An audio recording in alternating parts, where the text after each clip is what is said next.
Арнама қош келдіңіз. Құймақтың ең жеңіл және бір жасағаннан шығатын рецептісімен бөлісемін. Видеоны міндетті түрде соңына дейін қараңыз. Ең алдымен табамызға 2 жұмыртқа жарып, оған қант қосамыз.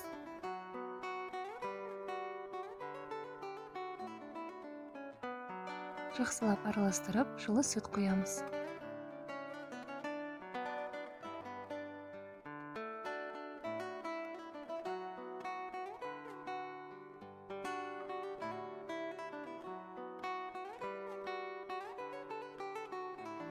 Ұнды електен өткіземіз, одан кейін сода немесе қопсытқыш қосамыз.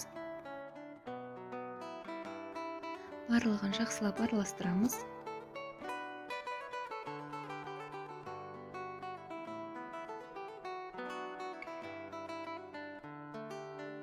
Ең соңында сұйық май қосып, тағы да жақсылап араластырамыз.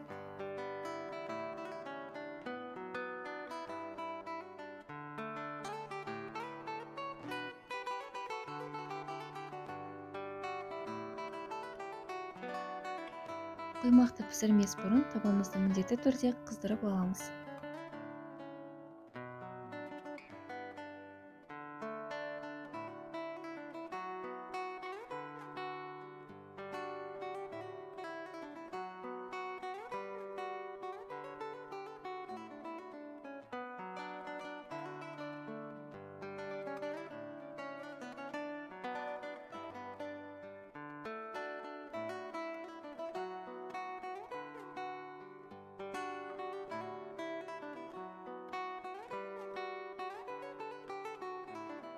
Дәл осы рецепт бойынша жасауға кеңес беремін.